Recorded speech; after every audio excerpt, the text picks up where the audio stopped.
This is the After Party, live with Kim McAllister. Pick a couch, grab a drink, and settle into the conversation.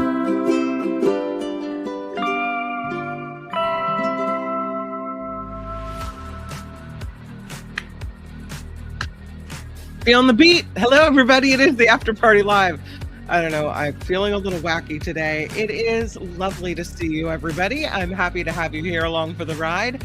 And thank you for your patience in hanging out and waiting for the show to begin. This is Travel Tuesday, and we are going to another island today, but it's not a warm island. Not perhaps an island that you would think, oh, yeah, that's an island where you can really find a spot in the sand and read a book. But it's a really cool island, and we'll probably never go there in person, so it's great to get to check it out virtually and learn a little bit about it. So much to talk about today, but thank you for all of the comments that you've made so far. I love the chat and seeing everyone in the conversations. It's really almost better than the actual show. So, an Alaska island, packed and ready to go, says CBD. There you go.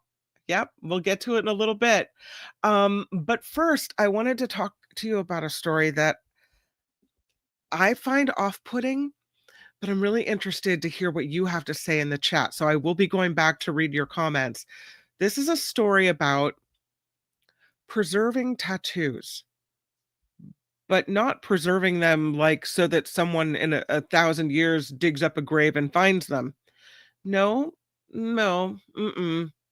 In this case, a father and son, they are morticians.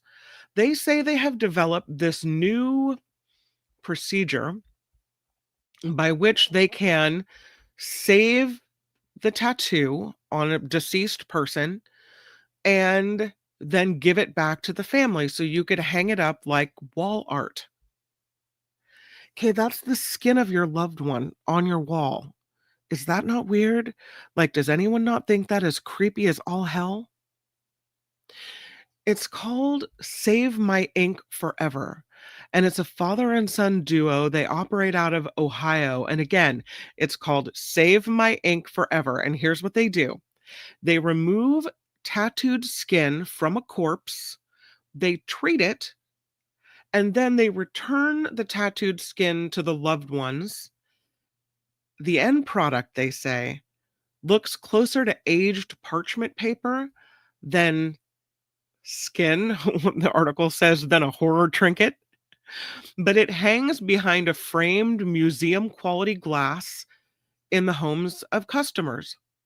Would you want the tattoo of your loved one hanging behind glass on your wall? That's their skin.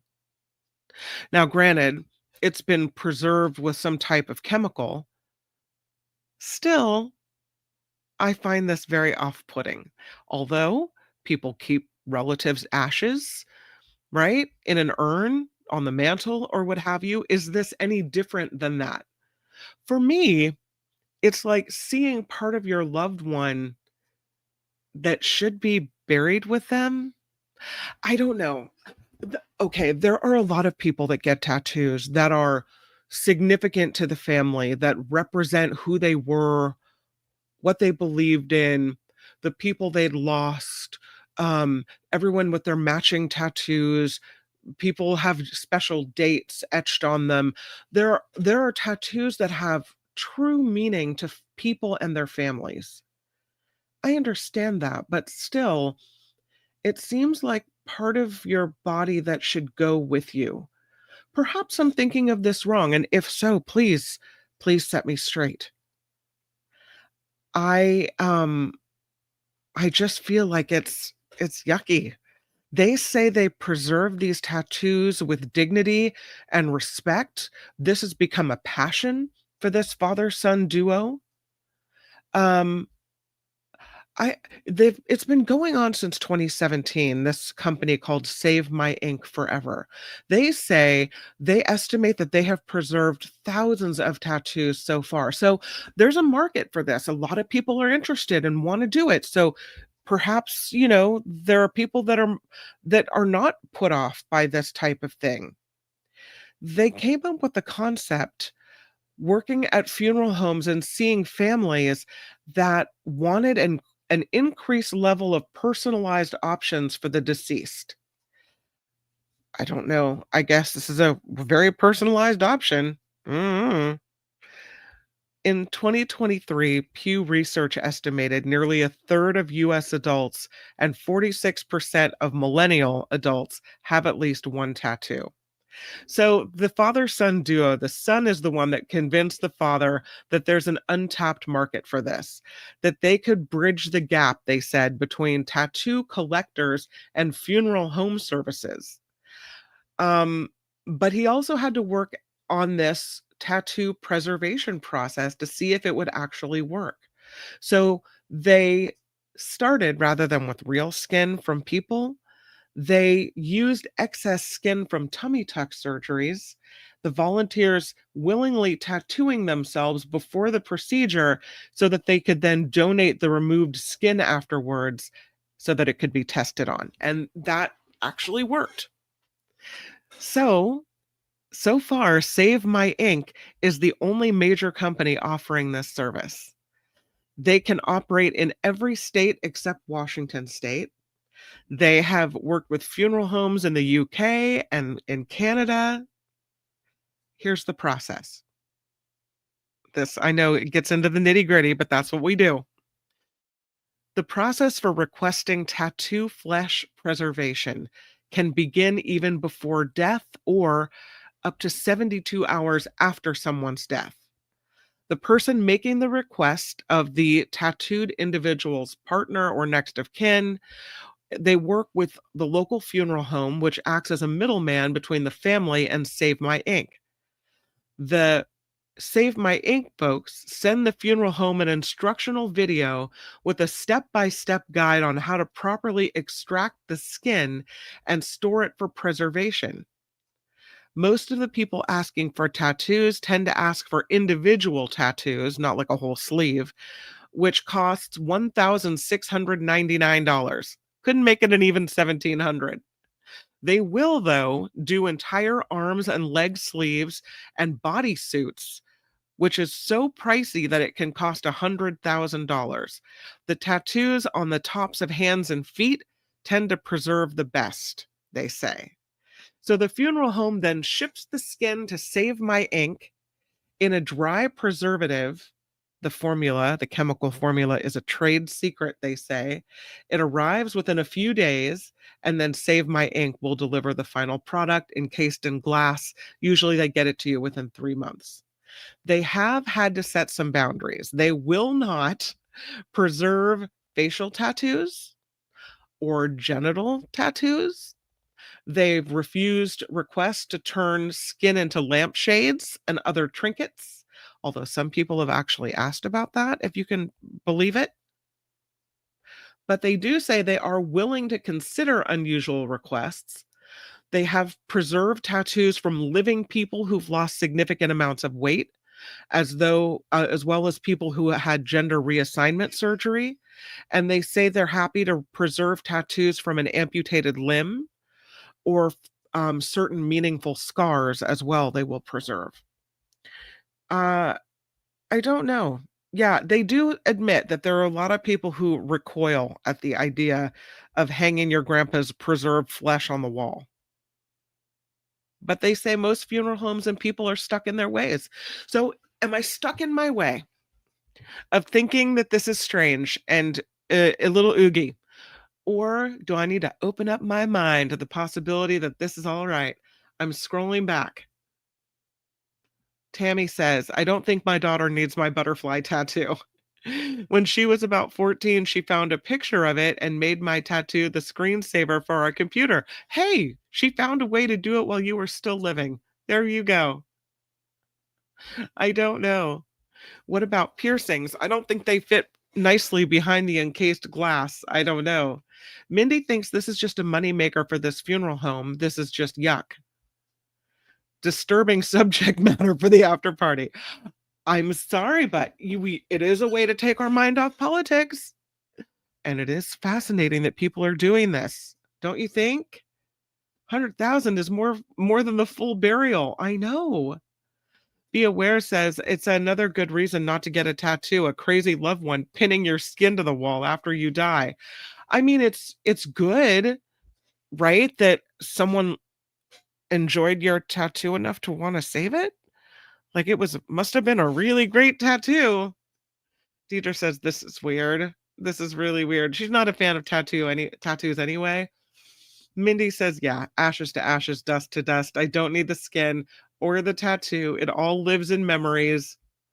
But Teacher Lori makes the point that there are some folks okay with making diamonds out of ashes or wearing jewelry made out of ashes as well. Is this any worse or any better? What a great question. In that case, you're carrying around a touch of your loved one's body with you wherever you go, wherever you wear your necklace or ring with a bit of your loved one's ashes in it. I don't know why I'm not as offended by that as this. I don't know. I mean, I guess because Teacher Lori, it seems to me that when you have someone's ashes, it's kind of their body, but in another form. Like it's their body, but not, if you know what I mean. But this is an actual visual of the remains of the person. Haven't been burned. I mean, it's there it is. I don't know. I find that in my observation, I feel it's a little bit different. Because it looks still so much like the person, I think. Maybe that's why it's off-putting. I don't know. Good question, though, and really interesting to consider. I'm going to be thinking about that well into the night. Clearly, John, not every part of the body. They have said no to the face and the sexy parts. Skinning people is creepy. All right. Good conversation. I really feel like I agree with Mindy. People are weird as hell. I don't want to make light of that someone could have meaning in a tattoo, but I just feel like if it means so much to you, then get the tattoo yourself. Redo it on your own personage so that you can look at it whenever you want to on your living body. Should we move to the story about chocolate? Yes, please, says everyone. Chocolate is undergoing a change. Scientists say they have unlocked secret sauce needed for fine chocolate, and it could pave the way to manipulate the flavor. The scientists were studying cocoa bean fermentation in Colombia when they figured something out, something fascinating, something interesting. They said, we understand now what microbes we need and what they're doing, and it opens up the opportunity to be more directed about how we make chocolate in terms of flavor. They claim to have unpacked how and why bacteria and fungi involved in the fermentation of cocoa beans influence the flavor of chocolate. They've written about it in the journal Nature Microbiology, about studying beans fermented at cocoa farms in 3 different regions of Colombia. And they found that while in the fermentation process, the beans at one of the 3 farms showed a different temperature and pH pattern, which was probably because of the presence and activity of a different group of microbes. They looked into it a little further, and they say their research has revealed that while cocoa liquor made from the beans at 2 of the farms had a fruity floral citrus note, similar to the characteristics of a fine flavor cocoa from Madagascar, the cocoa liquor, they don't write liqueur, it's liquor, made from beans at this one farm lacked the fruity floral citrus flavor, in some ways resembling the liquor from fermented beans from the Ivory Coast and Ghana used in bulk chocolate production. So they did some genetic sequencing, as scientists are wont to do, identifying the microbes involved in the cocoa bean fermentation, and they explored those genes and they identified flavor substances they could produce during fermentation. They identified 9 microbes that together were predicted to produce notes of a fine flavor cocoa. And then they introduced this community of microbes to sterile cocoa beans and allowed them to ferment. The result? Cocoa with floral, fruity, and citrus notes and a recognizable cocoa flavor, but with reduced astringency and bitterness. They're calling it the secret sauce. And they think that what they discovered could have a number of applications, could help cocoa farmers find ways to promote the presence of key microbes during their fermentation process so that they can reproduce conditions required for high quality cocoa, could help with the current crisis in the cost of chocolate as well. They say if cocoa farmers were able to produce more flavorful cocoa, less would be needed during production. And they say you could bring in inoculums of microbes that could bring in particular flavors, new flavors that you don't normally see in cocoa. Or you could actually come up with the strategies to bias a fermentation to come up with new flavors. So we could have some new kinds of chocolate coming up. I mean, there's nothing wrong with the current chocolate. Chocolate is lovely just the way it is. But if you were to bring me some new enhanced chocolate that was also good, I wouldn't say no. I'm willing to try it. New chocolate. This is a quick video that I wanted to show you, but I thought it was really interesting. Scientists used advanced microscopy techniques to record a human embryo in full color. The 3D astonishing videos are providing the first ever real-time look at the implantation process and how it actually works. I have video. You can see, I'll take the chocolate off the screen, even though that might be more pleasurable to us. But I have video of this process. I think it's really interesting because we have seen internal video from ultrasound processes and also taken internally of what a growing fetus looks like. But I haven't seen before the actual implantation process, which is something at one point in my life that I thought a lot about. So I'm going to show you what they found. It digs a hole into, see how quick it is? Look at that though. I'll pause it. Oh, then we can get that out. Check that out. You can see it digging a hole and making space for itself. I think it's pretty fascinating. This video, they say, again, is the first ever where we can see this process of implantation. Researchers were from the Institute for Bioengineering of Catalonia and Dexius University Hospital in Barcelona, Spain. They say they found, in looking at this video, that embryos exert considerable force and use digging traction as they invade the uterine tissue, becoming completely integrated with it. They have published their findings in the journal Science Advances, and they said there are some big differences between how mouse and human embryos move in connecting to the uterine wall. The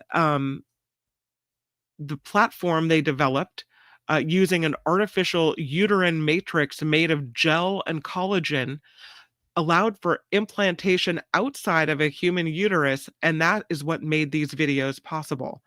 They think this could have a significant impact on efforts to counter infertility and help people that are unable to conceive naturally. Because one of the biggest reasons they say that people are infertile or women are infertile is the failure of the implantation process. They think it's the main reason behind a low effectiveness of assisted reproductive technologies like IVF, where the embryos are conceived in a lab dish, right, and then implanted into the womb, the implantation occurs in only 25 to 30% of transferred embryos, whether conceived in the lab or not. The embryo quality cited as the most significant feature affecting implantation. They say they opened a window into a stage of development previously hidden. After day 5, when an embryo has 100 to 200 cells, it must implant. But until now, doctors couldn't observe it until they saw the ultrasound weeks later. It's interesting. I don't know, and they talk about, the implantation occurring in 25 to 30% of transferred embryos, but that's really the same number, you could say, as the same likelihood. A 30% chance that you'll get pregnant naturally is the same 30% chance that an embryo will implant, right? I mean, the chances of getting pregnant at any given month are supposed to be around 30%, even for a healthy woman who's fertile.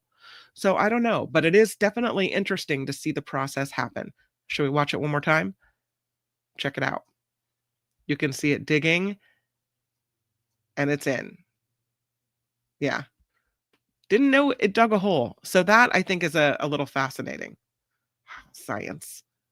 All right, we'll move forward with this. This is another story where I have video. I love a good reason to show you video of humanoid robots. And that's what we have here because the games have kicked off in Beijing. It's the World Humanoid Robot Games, and they are back at it. And here's what it looks like. Share my screen with you, take off the embryos, and bring on the humanoid robots. Here they go.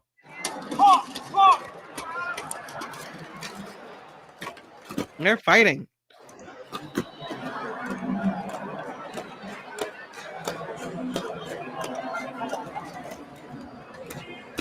And it's interesting to see them compete in these sports, kickboxing, fighting, and to see how they move, how they get up, how they kick, how they run.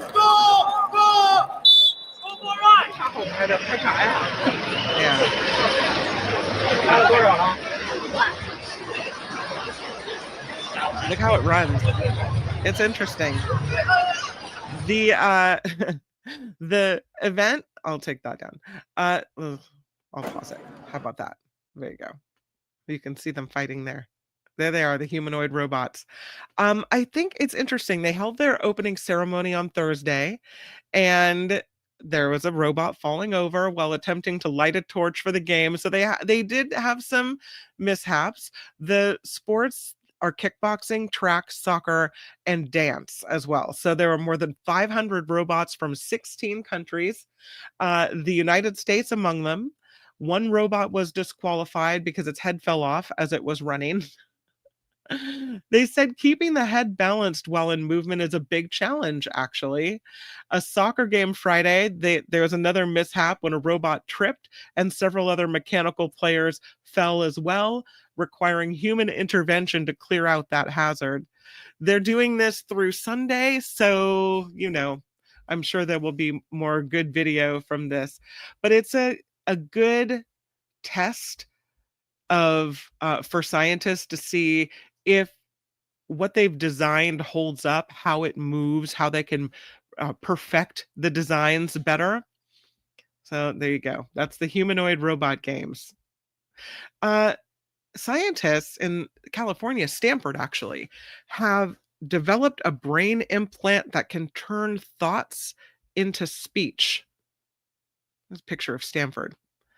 And we kind of saw this a little bit, you could say, with Elon Musk's Neuralink, right? I mean, it did some things. It sent messages from brain to computer and brain to then computer to body that allowed us some advances. But in this particular case, this is a first. The scientists at Stanford say they've created a brain implant that can hear and vocalize words that a person is only imagining in their head.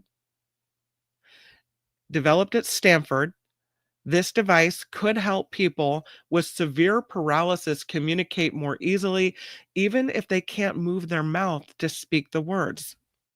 The lead author of the study that was published Thursday in the journal Cell says it's the first time that we've managed to understand what brain activity looks like when you just think about speaking. For people with severe speech and motor impairments, brain computer interfaces capable of decoding inner speech could help them communicate much more easily, much more naturally. For people with paralysis from different reasons, one person could communicate by moving their eyes up and down for yes or side to side for no.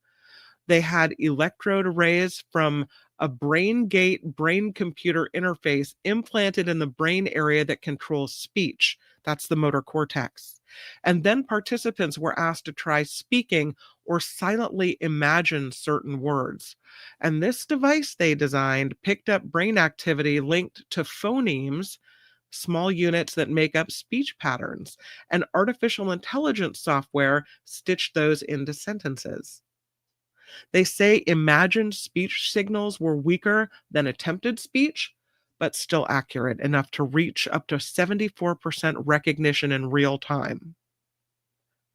That's crazy. The results, they say, show that future systems could restore fluent, rapid, comfortable speech via inner speech alone. The freaky part about that is I mean, I guess I look into the future and look at it as a sci-fi movie where someone could be reading your thoughts like that, right? And know everything you're thinking, even the things that you think but don't say, because there's a lot of things we think but don't say. The team is addressing privacy concerns, they say. They sometimes picked up words that participants were not told to imagine, numbers they were silently counting. And to protect their privacy, the research created a password system that blocks the device from decoding unless the user unlocks it.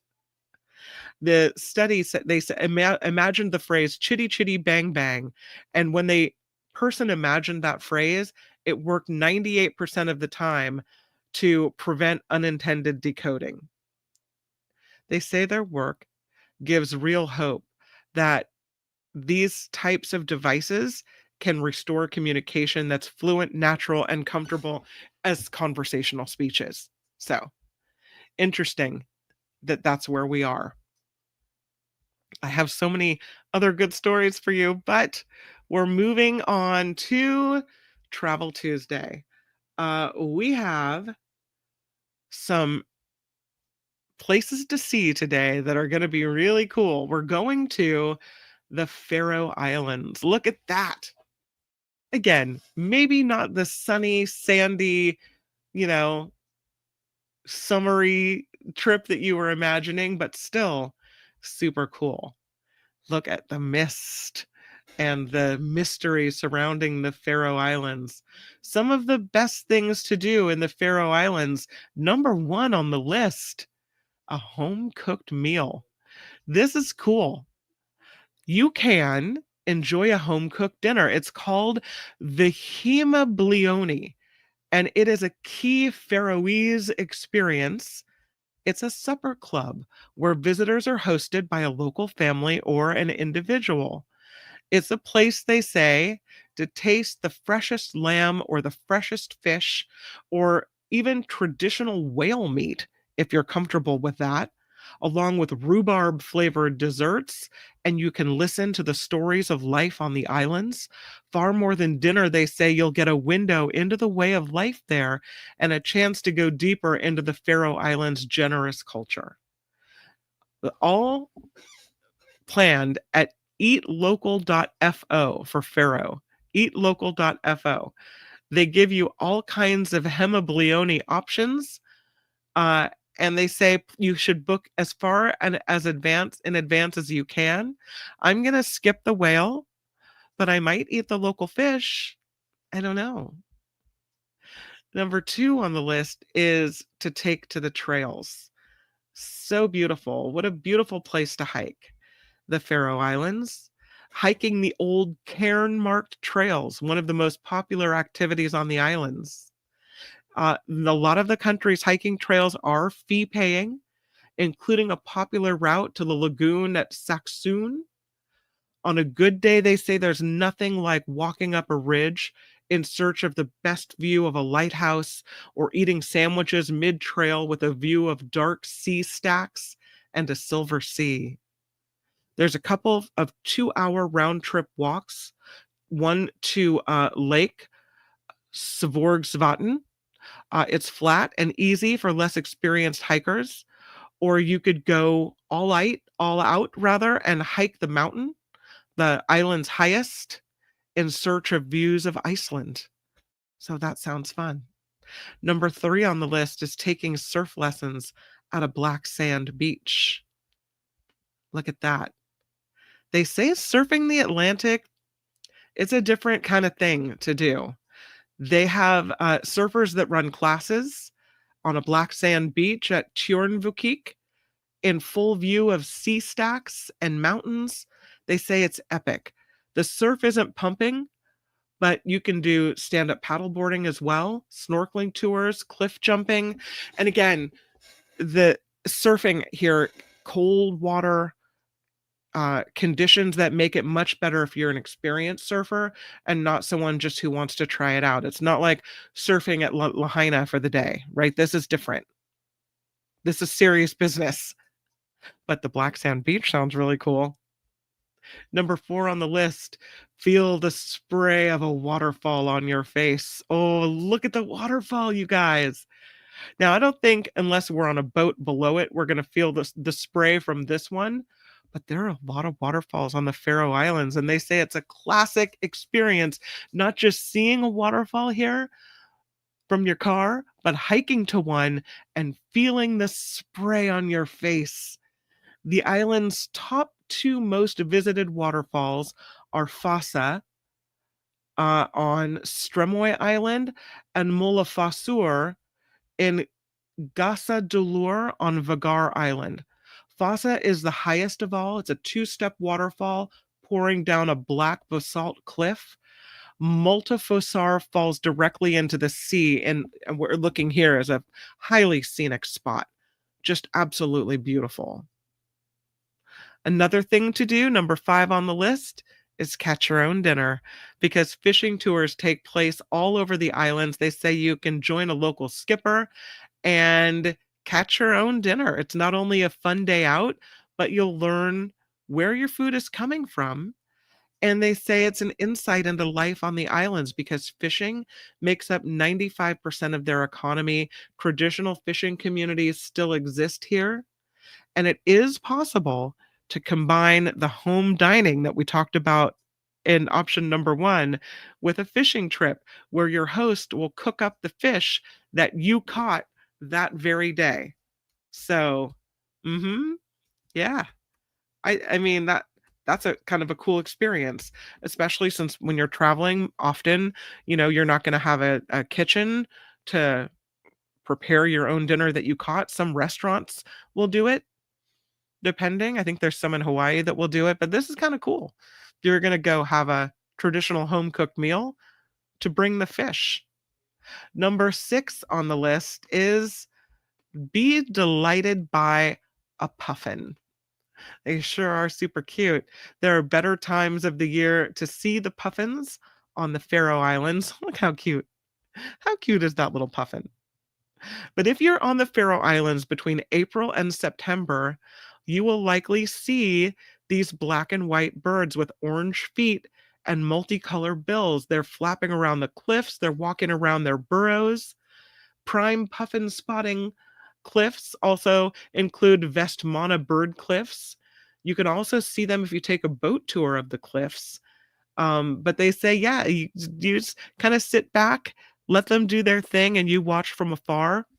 But be delighted by a puffin. Sounds really fun. Number 7 on the list is attend a tiny little concert. They do these. It's called let me go back. It's called the Hoima, Hoyma, the Hoima Festival. It's a tradition that takes music from house to house. They play music in little living rooms to a small audience. The festival takes place October every year with 20 acoustic concerts played by 10 different artists in 10 different family homes. An intimate experience unique to the Faroe Islands. Super fun. So you can check it out at the Hoima Festival. It's Hoyma, Hoima Festival. The website is Hoyma, Hoyma.fo. Kind of a cool thing to do. There's also, and I'll leave a little puffin up, number 8 on the list, learn to knit. There is an old Faroese saying that wool is gold. You can learn how to knit. They've got a local teacher that will invite you into their home. And they say it's really the best way to get to know the country and the culture because there's a great social element to knitting. They bring out the coffee and the tea and the cake, and they have a big chat. You get to meet the locals and hang out. And there's some beautiful wool shops as well around the Faroe Islands. You can buy Faroese wool to knit at home. Number 9 on the list is to see how steady your sea legs are by getting out on a boat. Now, you may have already done this if you went to catch your fish to have for dinner at a home cooked meal. But there's some of these boats are a little small. This is not like a big boat where you're going and you can't really feel all the waves. You get on one of these boats, and you're going to feel it. They say whether it's a ferry across Torshavn to Nolsoy Island, a kayak around a lake, a fishing tour, a trip around the sea arch, getting out on the water is a very traditional Faroese experience. And it's a great way to see the islands as well. You can rent a private sailboat. They'll take you around the coast. They'll take you on a boat safari as well. And you'll get to see Kalsoy Island, which was featured in the James Bond film No Time to Die. They say you can buy anti-seasickness tablets over the counter at any pharmacy in town. So you got to go do it. And number 10 on the list is to relax in a Faroese spa. They use hot stone and all kinds of different types of therapy. I'll take this down and show you this beautiful picture of Hotel Faroyar, which is said to be one of the best places to experience this type of spa day. Look at that. Look at the view in the background there. That's super pretty. So yeah, number 10 on the list. Get out there, go to a spa and see what that's about. This is one of the best things to do, so it must be pretty good. They have the stones they can use to relieve the tension, massages, saunas, pools, steam baths, ice baths, outdoor jacuzzi, all of this with incredible island views. They do a special massage and treatment for folks with sore legs after they've gone on all these hikes all week long. They also use water as therapy. They go sea swimming because of the temperature of the sea, so you have to be prepared for some really, really chilly temperature. But yeah, super fun. The Faroe Islands, I will say, and I was remiss in not mentioning the exact location, but they are located in the Atlantic Ocean, halfway between Iceland and Norway.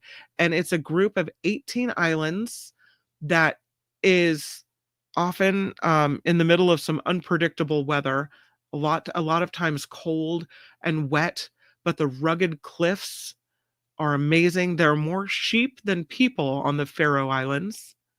The puffins, the waterfalls, the grass-covered rooftops of some pubs and homes are amazing. They do have the traditional meal of whale blubber for the adventurous, as mentioned. You can select cruise lines to sail around the Faroe Islands, but if you are staying on land, you can book a hotel or rent a little cottage and again, arrange the authentic meal. Super fun. That's the Faroe Islands. I have to go back because one of my favorite pictures of the day is going to be this one. Just look at that. Incredible. Incredible. I mean, I know the puffin is pretty cute, but the waterfall in the Faroe Islands, just amazing. So there you go. A little trip for us. Let's Travel Tuesday on the After Party Live. I hope you enjoyed it. Have a little Tuesday vacation together and learn about a place that we didn't know before. Let's see. I'm going to go see what you're thinking of all of it. Sounds wonderful, except for the whale blubber. I agree. Yeah. No, thank you on that. For unpredictable weather, you need a psychic. Can't predict it. Seems like the best seafood comes from the Arctic waters, says Sandy. I don't think they're clothing optional, and I don't think you're going to want to go naked nudie. I think it's so cold there that you're going to want the clothes. Ms. Organic says they have seafood from Faroe Islands at our farmers market in Half Moon Bay. Ooh, cool. That's really cool. Be Aware says you get seafood from the Faroe Islands in Half Moon Bay. Oh, no, yeah, that's what she's saying. Yeah. Very cool. CBD says, I don't remember the name of the restaurant. We used to frequent in Orange County that had tanks aquariums that you could choose your fresh fish or lobster. Don't they have that at Red Lobster? I know they have a tank of lobster. I don't know if you get to choose them.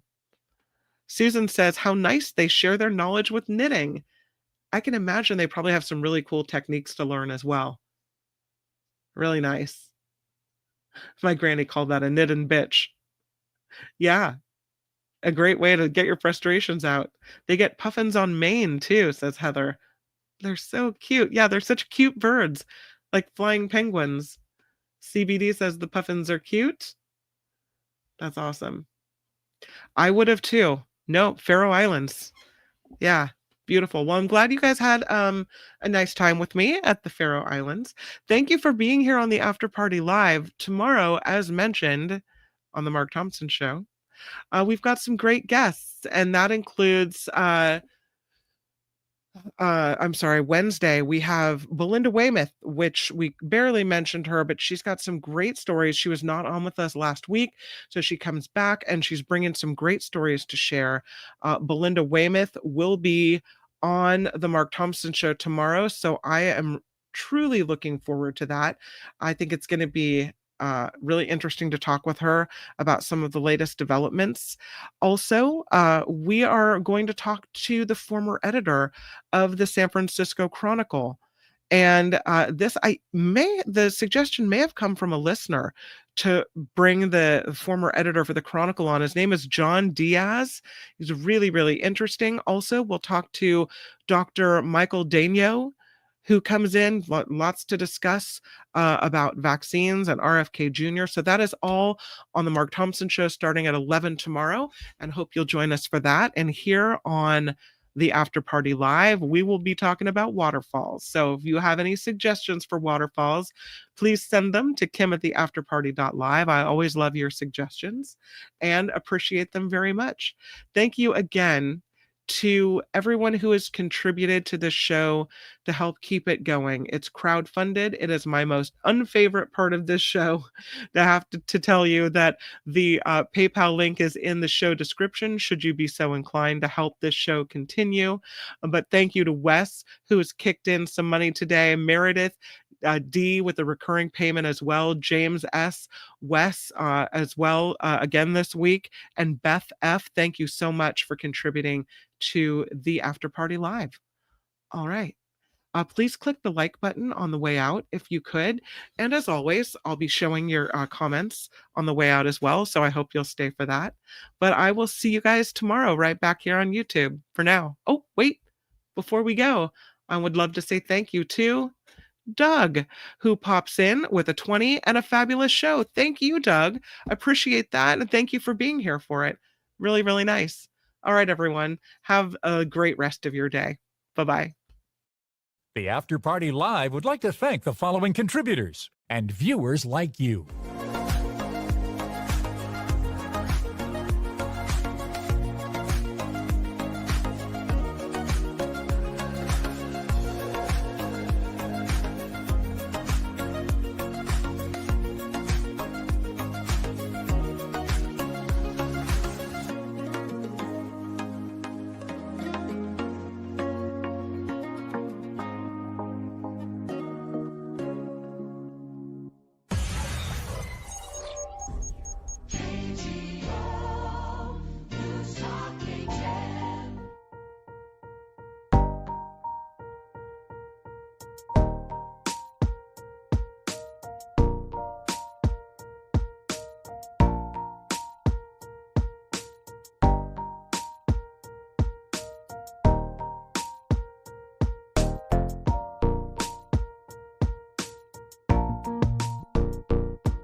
And I forgot, but I saw his name and now I have to say it. It is Wes's birthday week.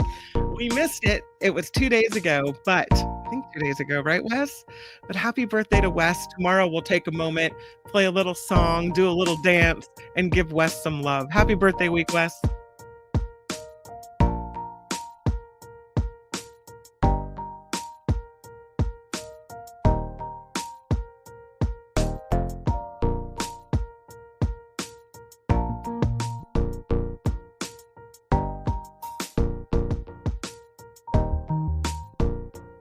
I know, I have to do it tomorrow.